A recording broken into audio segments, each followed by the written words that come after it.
4 जून को लोकसभा 2024 के नतीजे आने वाले हैं। एग्जिट पोल तमाम मीडिया चैनल्स पर दिखाए जा चुके हैं। उससे पहले मैं आपको दिखा दूं, यहाँ पर एक चाय की टपरी है कुटिया मेरठ में, जहाँ पर चर्चा चल रही है कि भाई किसकी सरकार बनने जा रही है और कौन आगे रहेगा। मेरठ में किसकी सत्ता जाएगी और किसकी सत्ता आएगी, इन तमाम मुद्दों पर यहाँ पर चर्चा जारी है। और चलिए मैं भी यहीं पहुँच जाता हूँ बीच में, इन लोगों से ही बात करी जाए। वोटों की गिनती चल रही है साथ में। एक क्या वोट लिखे हुए हैं क्या आपने? ये वोट लिखे हुए हैं। अच्छा देखेंगे आप दोस्तों, देखिए यहाँ पे वोट अनुमानित लिखकर अंदाज़ा लगाया जा रहा है किसकी सरकार बनेगी किसकी नहीं बनेगी। मेरे साथ यहाँ पर वरिष्ठ पत्रकार प्रवीण जी मौजूद हैं, राहुल जी मौजूद हैं, विपुल सिंघल मौजूद हैं और बाकी और तमाम जो दर्शक हैं यहाँ पर वो भी यहाँ पर मौजूद हैं। आपसे शुरू करूँगा भाई साहब, कल एग्जिट पोल आया था, कल और परसों तक, कल आएगा एग्जिट पोल। आपको क्या लग रहा है मेरठ में क्या होने वाला और देश में क्या होने वाला है? एग्जिट पोल के हिसाब से तो बीजेपी का ही दिखा रहे हैं, बाकी तो कल पता लगेगा जो भी होना है। फिर भी देखिए, अगर कांग्रेस की बात की जाए या फिर विपक्षी दलों की बात की जाए तो कह रहे हैं कि भैया 2004 जैसी स्थिति हो जाएगी, सरकार नहीं बन पाएगी बीजेपी की। इस बार इंडिया गठबंधन 295 सीटें ला रहा है। अब क्या हो सकता है, अब कन्फ्यूजन में है थोड़ा सा। अच्छा, आपने क्या देखा धरातल पर? क्या टक्कर देखी है आपने कैंडिडेट के बीच में, पार्टियों के बीच में? नहीं, ऐसा तो कुछ नहीं आया, पर अब जो अब का इनकी थोड़ा सा जो कांग्रेस है सपा की है, दोनों की टक्कर अब तक ठीक है दी है इन्होंने, तो बीजेपी थोड़ा सा घबराई हुई भी है, थोड़ा सा है डर से। अच्छा, तो क्या घबराहट जैसे आपने कैसे माना आपकी बीजेपी घबराई हुई है? अब तो लग रहा है थोड़ी सी इनके जो बातों से कस्टमर के जो पब्लिक है, पब्लिक का थोड़ा सा बदला हुआ है, रुझान बदला हुआ है। तो दोस्तों देखिए, पब्लिक का रुझान बदल रहा है, पब्लिक समझ भी रही है, लेकिन अब तो सब कुछ ईवीएम मशीन में बंद हो गया है, तो अब 4 जून को ही पता चलेगा। पहले बुजुर्गों से ही बात कर ली जाए। एक और बुजुर्ग मेरे साथ यहाँ पर मौजूद है, इनसे भी बात करते हैं। जी आपको क्या लग रहा है? मुद्दे तो इलेक्शन के जो थे वो हो ही गए, सब लोगों ने अपना अपना मत जो है ईवीएम में बंद कर रखा है, लेकिन जो चर्चा चल रही है उसके अकॉर्डिंग जो है देखा जाए तो उम्मीद है कि मेरठ में बीजेपी की कैंडिडेट के जीतने के चांसेस हैं। अब हम लोगों के आपस में विचार चल रहा है कि भाई कौन किसको क्या मिला है, कितना समुदाय, विशेष समुदाय के लोगों की वोटें कितनी कटी हैं, कितना इधर गया, उससे एनालिसिस लगा रहे हैं। देखते हैं क्या होता है आगे, तो कल पता चलेगा सब। अच्छा, अगर एग्जिट पोल की बात की जाए तो 400 पार कर दिया है, जैसा बीजेपी नारा लगा रही थी, मोदी जी नारा लगा रहे थे। आपको क्या लग रहा है, 400 पार जा रही है बीजेपी?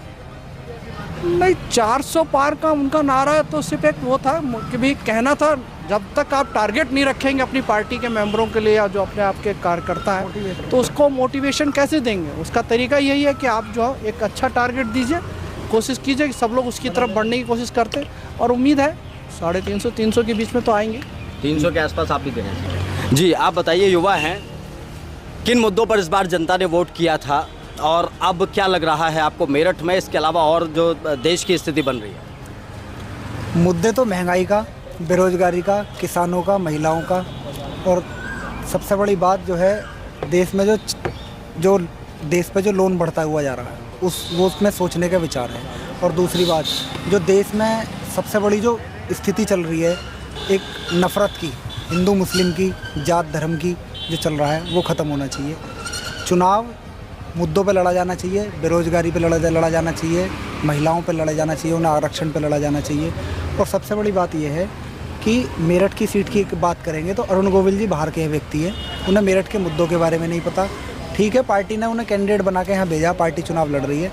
सुनीता वर्मा जिन्हें समाजवादी पार्टी के प्रत्याशी हैं, वो टक्कर दे रही हैं, बढ़िया टक्कर दे रही हैं, और आंकड़ों के हिसाब से तो वो सुनीता वर्मा जीतनी चाहिए। लेकिन कहीं ना कहीं, जैसे अखिलेश यादव जी ने ट्वीट करा है कि मतगणना ईवीएम से नहीं डीएम से होगी, ठीक है, तो उस हिसाब से देखते हैं कल क्या रिजल्ट आता है। भाजपा आपको लग रहा है कि भाई सुनीता वर्मा के चांसेस हैं जीतने के, लेकिन हो सकता है गोविल जी को जिता दिया जाए। फिर आंकड़ों के हिसाब से देखा जाए तो सुनीता वर्मा फाइट कर रही है, अच्छी फाइट कर रही है, लेकिन अब कल ईवीएम खुलेगी, रिजल्ट तो कल ही पता लगेगा क्या होना क्या नहीं होना। लेकिन हाँ, सुनीता वर्मा ने चुनाव अच्छा लड़ा, अरुण गोविल जी ने भी, भाजपा पार्टी ने भी चुनाव बहुत अच्छा लड़ा, कोई बदतमीजी नहीं हुई इस बार चुनाव में। मेरठ में देखा जाए ना हिंदू मुस्लिम चला, ना जाति धर्म चला, कुछ नहीं चला, केवल मुद्दे चले और मुद्दों पे ही सबने वोट करा, चाहे उसमें नौजवानों ने वोट करा हो, महिलाओं ने वोट करा हो या बुजुर्गों ने वोट करा हो, सबने मुद्दों पे वोट करा। 400 पार, देखिए एक तरफ तो बीजेपी कह रही है 400 पार हम लेकर आ रहे हैं, दूसरी तरफ कांग्रेस कह रही है कि हम 300 के करीब पहुंच रहे हैं, 295 तो हमारी कम से कम आ रही है। क्या लग रहा है आपको? 400 का आंकड़ा तो ये है, जैसे मान के चलो कि बीजेपी ने कर्नाटक में अपना एक आंकड़ा दिया था कि हम इतने सीटें आ रही है, नहीं आई। हिमाचल में दिया था, नहीं आई, है ना। मध्य प्रदेश में दिया था, नहीं आई। उस हिसाब से ये तो आंकड़ा, ये तो दरअसल क्या है, अपनी टीम के लोगों को, अपनी पार्टी के लोगों को मोटिवेट करने का एक तरीका है। और रही बात 400 की, साउथ में 136 सीट है, अगर आप 543 में से 136 भी काट दोगे तब भी 400 का वो नहीं आ रहा। अब ऐसे क्या कोई पत्थर की लकीर थोड़ी हो गई कि जो है 400 कह दिया तो 400 आएंगे। ठीक है, ऊपर नीचे हो सकता है। कितना लग रहा है आपको, कितना? चलो बीजेपी का एक ही कहना है जी, या तो जनता वोट दे के सरकार बनाए, नहीं तो हम जो है अपने हिसाब से सरकार, राज्यपाल से मिलकर हम सरकार बना लेंगे। सरकार बननी बीजेपी की है। अब लोगों पे तुम ईडी सीबीआई का, इनकम टैक्सों का जो है दबाव बना के उन्हें, लोगों को डराओगे, धमकाओगे, उन्हें अपने पक्ष में लेकर आओगे, तो ऐसे तो सरकार ही नहीं की बनेगी। सरकार तो किसी की बनेगी नहीं, है ना। और रही बात डरने की, जो नहीं डरे वो खड़े हैं, जो नहीं डरे वो अंदर है, जो नहीं डरे वो बाहर हैं, जो डर गए वो भाजपा में अंदर हैं, है ना। तो यही है। ठीक है, मेरे साथ वरिष्ठ पत्रकार हैं प्रवीण जी, लगातार पत्रकारिता करते रहे हैं, लगातार बहुत सारे चुनाव प्रवीण जी आपने देखे हैं। इन चुनाव के बीच में, इस चुनाव में 2024 के चुनाव में प्रवीण जी आपने क्या अलग देखा है और क्या आपको लग रहा है? जो 400 पार का नारा बीजेपी का है, इंडिया गठबंधन का 300 पार का नारा है, क्या लग रहा है आपको? आप ये बताओ, आप खुद मीडिया में हो, आप क्या कहते हो? सबसे पहले मैं आपसे शुरुआत करता हूँ। देखिए, मैं तो क्या बीजेपी की सरकार आ रही नहीं आ रही? तब मैं आपकी बातों का जवाब देना शुरू करूँगा। मैं, हमारे चैनल ने इस बार किसी भी तरीके का कोई एग्जिट पोल नहीं बनाया, हम सिर्फ एग्जिट पोल का वेट कर रहे हैं। बात नहीं कर रहे, हम आपसे ये कह रहे हैं कि आपके आकलन के हिसाब से आप इतनी खबरें कर रहे हैं, आपके आकलन के हिसाब से सरकार किसकी बन रही है बता दो। मेरे आकलन के हिसाब से इस बार जबरदस्त टक्कर है, सरकार बनाने के लिए खींचतान करनी पड़ सकती ये है। गोलमोल जवाब ना देके आप सीधा जवाब दे, कांग्रेस की सरकार बन रही है या बीजेपी की बन रही है, इसके बाद मैं आपकी बातों का जवाब मैंने कहा तो देखिए, टक्कर चल रही है, गोलमोल की सरकार बनेगी, कांग्रेस की बने चाहे बीजेपी की बने। अब मेरा पूरा आपके पास किसी बात का जवाब नहीं है, इससे ही है। अब मैं साफ साफ बताता हूँ, कोई आए जिसे भी लगता है कि मेरे पास आके शर्त लगानी हो शर्त लगा ले, जिसे जो करना हो वो कर ले। बीजेपी की सरकार बन रही है और नरेंद्र मोदी जी पूरी दुनिया के नेता हैं, पूरी दुनिया नरेंद्र मोदी की तरफ देख रही है। कैसे? वो दिखेगा नहीं कैसे? वर्ल्ड लीडर के नाम पे पूरी दुनिया उसे मान रही है। पहले क्या होता था, मनमोहन सिंह जा रहे, कोई था ही नहीं। पहले क्या था, मनमोहन सिंह जी जा रहे, अपनी बात तक नहीं रख पा रहे। अब बात रखवाने के लिए पूरी वर्ल्ड को अगर बात भी रखनी है, दुनिया को कहीं अध्यक्ष बना रहे तो मोदी जी को बना रहे हैं, पूरे वर्ल्ड लीडर के रूप में। किसे देखा जा रहा है कि भारत की 150 करोड़ जनसंख्या की कोई उसमें वैल्यू नहीं है। अरे वैल्यू लीडर चुना ना उन्होंने, वैल्यू तो बता रहा हूँ मैं। अब आप 150 करोड़ जनसंख्या भारत की है, आप कह रहे हैं मोदी जी को लीडर बनाया। जवाब नहीं था कि सरकार किसकी बन रही है, अब आप जवाब खुद भी दे रहे हैं। मोदी जी को लीडर बताने मैंने कह रहा हूं, मैंने पूछा 300 या 400, आप मेरे से सवाल पूछने लगे। बीजेपी की सरकार बन रही है और वो 350 प्लस रहेगी, 350 प्लस जा रही है। हाँ। और एनडीए जो इंडिया गठबंधन कह रहा है कि भाई हम 300 ला रहे हैं, उनकी क्या स्थिति? मैं कह रहा हूँ उनकी बात करना ही बेकार है, करना ही बेकार। बतौर पत्रकार आपको नहीं लगता कि आप उनकी? मैं कह रहा हूँ बतौर पत्रकार तो आप भी हैं, आप इस बात का आकलन नहीं दे पा रहे। दोनों पक्षों की बात कर रहा हूँ, आपकी तरफ थोड़ा एक पक्ष की बात कर रहा हूँ। आपने दोनों पक्षों की बात ही नहीं करी। मेरा सवाल ये आप दोनों पक्षों की बात ही नहीं कर पा रहे। इसमें सब रिकॉर्ड हो रहा है, मेरा सवाल इसी में रिकॉर्ड है। मैंने पूछा कि एनडीए बोल रहा है 400, इंडिया बोल रहा है 300, कौन आगे जा रहा है? हम तो मात्र कह रहे, जो पहले 150 थी, जो कांग्रेस की 150 थी, 150 भी अगर आ जाए तो बहुत है। बस ये है ना बात, कि आपका आकलन क्या है कि भाई 350 से ऊपर तो जा रही है एनडीए, 350 प्लस 400। क्या लग रहा है आपको, जनता ने इस बार किन मुद्दों पर वोट किया? राम मंदिर पर, धारा 370 पर, बेरोजगारी पर, महंगाई पर, सुरक्षा पर, किस पर? बेरोजगारी में क्या आज तक हमें सरकारी नौकरी मिल गई? बात कर रहे कुछ ने, अगर 70 साल कांग्रेस ने राज कर लिया, ये सब रोज जो एकदम अपने घरों में नौकरियां कर रहे थे, सबको पक्के मकान में एकदम सड़कें पर ला दिया मोदी जी ने। यार भैया, कोई बुद्धिजीवी होने की बात करो। पहले भी सरकारें चल रही थी, अब लोगों को रोजगार भी मिल रहा है, काम भी मिल रहा है, पक्के घर भी मिल रहे हैं। और दूसरी बात, पूरी दुनिया में चाइना एक रोल मॉडल होता था। पूरी दुनिया में चाइना में क्या बन रहे हैं, मोबाइल बनते थे। और साउथ कोरिया में क्या होता था, टॉय बन रहे हैं, बड़ी बड़ी कंपनियां वहाँ इस्टेब्लिश। आपको अगर पता हो, 2500 कंपनियां जो वर्ल्ड लेवल की थी, वो वहाँ से बंद होके कहाँ आ रही है? हिंदुस्तान में। हिंदुस्तान में, पूरी दुनिया में हिंदुस्तान मोबाइल बनाने वाला पहला नंबर देश, टॉय खिलौने वाला पहला देश। और जो बाहर से गाड़ी आती थी, पॉलिसी के अनुसार हिंदुस्तान में आके वो गाड़ियां बना रहे हैं। बाहर से नहीं आ रही गाड़ी। अब इसी पर एक सवाल हिंदुस्तान है। हाँ, चलिए, पहले कहाँ बन रही? सोतीगंज जैसे मुद्दे क्या थे? 2 लाख करोड़, कितने का? 2 लाख करोड़, जो बड़े से बड़ी इंडस्ट्री का बजट भी नहीं होता, जो बड़े बड़े जो बिजनेस ट्राइकोन है उनका बजट नहीं है, 2 लाख करोड़ का चोरी का रोजगार हो रहा था, वे बंधुओं पे खिसका जा रहा था। वो तुम्हारे हमारे जैसे लोगों की गाड़ियाँ चोरी हो गए, किनका पेट भर रहा था। अब वो डिमोरलाइज जनाब काय को काम कर रहे हुए, उन्हें इसका मतलब संरक्षण दिया जा रहा था, अब वो संरक्षण खत्म हो गया। ये बात सही है कि ना तो हिंदू पे काम हो रहा ना मुसलमान पे, केवल एक सामाजिक दायरे को नाप के उस पर काम हो रहा है। और ये बार बार कहना हिंदू मुसलमान कर रही थी कांग्रेस, उन्हें चाहिए थी मलाई खीर। अब उनके पेट में क्या दर्द हो रहा कि सरकार चलेगी, 70 साल से लूट के खा रहे थे, अब उन पर कुछ है नहीं। अब जो वो था भिखारी मोदी जी को, बेचारे पे कुछ नहीं थे, पहले भी वे देवता आदमी थे, अब भी देवता हैं। अब चल रहा उनका मामला ऐसे ही था, वो तो झोला लेकर फिर चल देंगे। अब बताओ आप इस पे। ठीक है, आप उन पे कोई अकाउंट है, कोई परिवार को आज तक किसी चुनाव में लड़ाया हो, किसी परिवार को ये सपोर्ट किया हो? ये सारे अपने परिवारों के लिए कर रहे हैं। मैं परिवार की बात करता हूँ। प्रवीण जी एक बात सुनिए, क्या आप कुछ भी कमा कर लाते हो, सबसे पहले अपनी पत्नी को, अपनी माँ को, अपने बच्चों को देते हो नहीं देते हो? बताओ आप गाड़ी खरीदते हो, अपने बच्चों को, अपनी पत्नी को, अपने दोस्तों को उसमें घुमाते हो नहीं घुमाते हो? आपका परिवार होता है नहीं होता है? जो व्यक्ति परिवारवाद के खिलाफ था वो आपके साथ कैसे हो सकता है, ये बता दीजिए। परिवारवाद के खिलाफ कौन कह रहा है? वो आज भी अपनी माँ को देख कर भावुक हो जाते हैं, बात करने से रोने लगते हैं।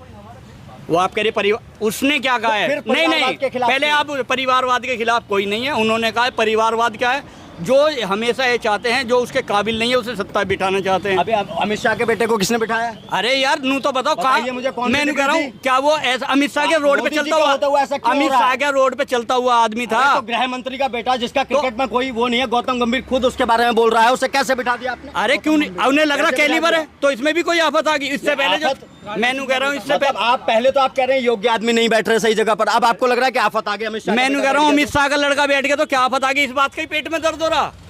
अमित शाह, राजनाथ सिंह का बेटा तो देखिए चुनाव लड़ा, उसने आराम से विधायक बना, लेकिन मैं अमित शाह की बात खाली यही परिवार है क्या? मैं सिर्फ एक एग्जांपल दे रहा हूँ। मैं सिर्फ 10 टिकट अखिलेश ने अपने परिवार में बांट दिए, 10 से 15 टिकट खुद परिवार में है। बहुत सारे एग्जांपल हैं। अखिलेश की बात तो मैं कर ही नहीं रहा क्योंकि वो तो परिवारवाद वाले हैं, मैं आपके परिवारवाद की बात कर रहा हूँ, बीजेपी वाले। ये परिवारवाद नहीं है क्या? आपको अगर पता हो, अगर सही से जानकारी हो, राजनाथ सिंह ने अपने बेटे का खुद हाथों से टिकट काटा था, बताया तो फिर मैंने उसकी बात तो ऐसा लीडर है किसी पार्टी में? अपने बेटे का अगर अमित शाह ने क्यों नहीं मना किया अपने बेटे को कि अरे आईसीसी में जाके क्या करेगा? अगर वो अपने परिवार को ला रहा, लेकिन बेटे को किस लायक बनाया कि हाँ वो उस लायक बना रहा है? वो अगर अपनी औलाद को भी ला रहा है, उसमें कैलिबर है। परिवारवाद नहीं हुआ? अरे कैलिबर तो है उसमें, जिसमें पप्पू जैसे को तुम प्रधानमंत्री बना रहे हो, उसमें कैलिबर ढूंढ रहे हो। आप किसी को पप्पू कह दिया आपने? हाँ पप्पू है वो। इसे गप्पू कहते थे नरेंद्र मोदी को, क्या हो? अब वो गप्पू है। अरे अगर तुम्हें लगता है कहो, अगर तुम्हें साबित करो, है ना? करो ना पप्पू, वो साबित हो रहा है चीज में, साबित क्यों नहीं हो रहा? साहब ये गप्पू साबित हो गया, कहाँ हो रहा है? एक भी चीज में नहीं हो रहा। अरे चलिए मैं बतौर पत्रकार आपसे ही पूछता हूँ, ये बताइए 100 स्मार्ट सिटी में से एक स्मार्ट सिटी कर रहा हूँ, हिंदुस्तान में कितने लाख किलोमीटर सड़कें बनी, कितनी मेट्रो आ गई? पहले दिल्ली से मेरठ तक आने, दिल्ली से मेरठ आने में 4 घंटे लगते थे, और अब यहाँ से देहरादून जाने में मात्र 2 घंटे लग रहे हैं। इस पर कोई बात नहीं है। इतने बड़े बड़े हाईवे बन रहे चीजें। अरे ये बताओ हिंदुस्तान में ये अटल टनल बनी, कितने लाख करोड़ का सालों का बजट होता था सेना का, ये सब सरकारें कम करके लाई है। ये एक्सप्रेस वे बन रहे हैं, टनल बन रही हैं सेना के लिए, हिंदुस्तान में पहली बार हो रहा है। सेना के लिए हथियार यहाँ से बन रहे हैं, उस पर कोई बात नहीं कर रहा। अरे क्यों नहीं है? हाँ जी ठीक है, आप राहुल जी से बात करते हैं। अब राहुल जी सही आपको क्या लग रहा है भाई, जो प्रवीण जी ने बातें कही तमाम, भाई मैंने पूछा 100 स्मार्ट सिटी कहाँ है, उन्होंने कहा बोला नहीं जी सड़कें बन रही हैं। मैंने पूछा परिवारवाद पे अमित शाह के बेटे को, तो उन्होंने कहा नहीं जी कोई गलती थोड़ी ना होगी, अमित शाह का बेटा चलेगा। आपको क्या लगता है? नहीं, मैं तो ये कहना चाहूँगा कि अब तो आयुष्मान कार्ड भी उन्हीं के बनने हैं जिनके साथ परिवार में लोग होने चाहिए। तो परिवार जिनका बड़ा है तो परिवारवाद तो होगा ही, और हर कोई चाहता है कि अपने परिवार के लोगों को आगे निकालना, तो इसमें कोई बुराई नहीं है। अखिलेश का परिवार बड़ा है तो शायद उनके परिवारों को ज़्यादा टिकट मिलता है, तो इससे लोगों को जलने वाली बात नहीं होनी चाहिए और विकास की बातें करनी चाहिए। परिवार बनाया, परिवार होना चाहिए सबका। परिवार जो कोई अपने माँ बहन बीवी बच्चों को छोड़ दे तो वो आदमी नहीं है, वो उसे आदमी नहीं मानूंगा। उनको जिम्मेदारियां संभालनी चाहिए अपने परिवार की भी। एक देश की संभालना है तो अच्छी बात है, उतने पहले अपना परिवार भी संभालना चाहिए। अच्छा अब आते हैं राजनीतिक मुद्दे पर। 300 और 400 का गठजोड़ चल रहा है कि भाई इंडिया कह रहा है 300 आ रही है और एनडीए कह रहा है 400 आ रही है, क्या लगता है? ये जितना भी अभी ये एग्जिट पोल आ रहा है, ये सब जो है हवा ही है, और बल्कि जो चुनाव आयोग ने कहा था कि एग्जिट पोल दिखाना जो बैन रहेगा, मगर फिर भी ये लोग नहीं मान रहे हैं, एग्जिट पोल दिखा रहे हैं। ये बहुत ही गलत है और कल तक का इंतजार कीजिए। और 400 और 450 जो अब कोई 700 बता दे, कोई बांग्लादेश पाकिस्तान इनकी वोटें जोड़ दे तो उससे कोई फ़ायदा नहीं है। तो राहुल जी ने भी यही बात की थी। तो मैं कहता हूँ कि कल तक का जवाब, कल तक समय आ जाने दो, कल तक का समय आ जाने दीजिए, कल तक समय आ जाने दीजिए और सब पता चल जाएगा। अच्छा, कुछ एग्जिट पोल पे क्या बोलना चाह रहे हैं बताइए। एग्जिट पोल का मतलब ये है कि 400 सीटें दिखा रहे हैं सब सारे चैनल वाले। अच्छा, सबका वोटिंग परसेंटेज चेक कर लो, सबका सेम है। अब ये बताओ कि अगर किसी चैनल ने कम दिखा भी दिया, उसे अपना चैनल बंद करवाना है क्या बेचारे को? तो कम दिखाने का ही नहीं। बस सब दिखा रहे हैं इतना, तुम कम क्यों दिखा रहे हो, मेरी समझ में नहीं आ रहा। स्मृति ईरानी ने अमेठी में, एक पत्रकार साहब थे, उन्होंने अमेठी की जनता के लिए एक सवाल पूछ लिया।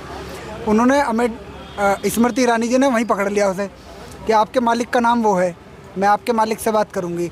आपने ये अमेठी की जनता का अपमान किया, जबकि वो पत्रकार सवाल पूछ रहा था उनसे। तो उसकी तो बेचारे की नौकरी खा गई वो, बिना फालतू की सवाल पूछने के चक्कर में।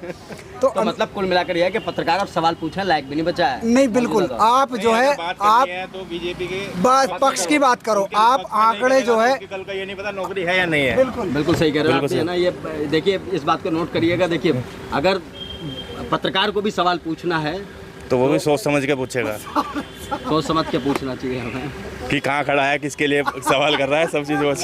ये बहुत आवश्यक है। अच्छा, ठीक है विपुल, क्या लग रहा है आपको? कल तक का इंतजार करना चाहिए। जो आंकड़े आ रहे हैं, एग्जिट पोल आ रहा है, सही नहीं लग रहा अभी तो कि 400 पार आ जाएगी बीजेपी, मगर कल तक मेरे हिसाब से इंतजार करना चाहिए।